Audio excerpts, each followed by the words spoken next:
Yesterday, I put together an inspiration board on Pinterest of artists that inspire me, and one of those people was Louis Rossignol.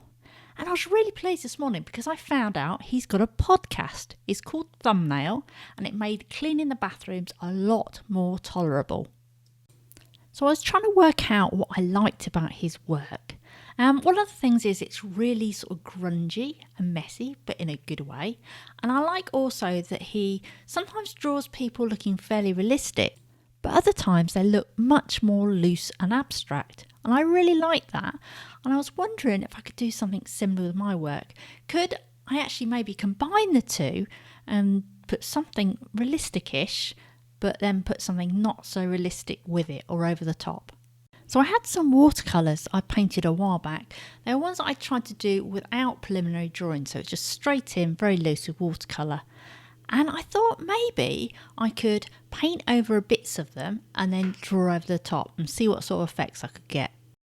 So I partially painted over the two men with yellow acrylic, which was a bit see-through, and then for the women I did a couple of coats of white acrylic paint.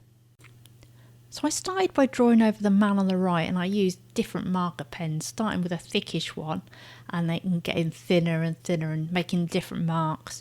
And at one point my pen leaked and it made a grungy mark, and I really liked it because that was something that I'd actually admired about Louis Rossignol's work.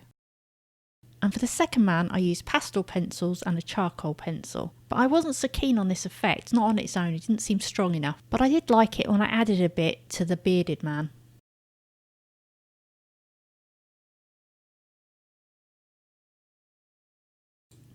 I tried a charcoal clutch pencil for the first woman, but I wasn't really keen on this either. I didn't feel like the charcoal gave sort of enough depth, it wasn't dark enough. So I went back to marker on the second woman, but used a bit of a thicker marker here. But I wasn't overly keen on how this one turned out. I did try adding some colour with Neocolors and then with some pastels as well, but still I wasn't overly keen on these.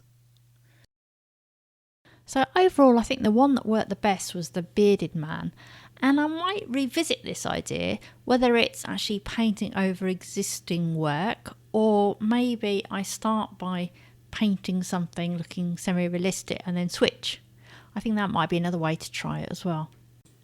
If you want to follow along with the challenge, you can go to kickingthecreatives.com/FYAS, which stands for Find Your Art Style, or you can subscribe to us on YouTube, and Sandra and I will be having talks each week just to discuss how I'm getting on with finding my style.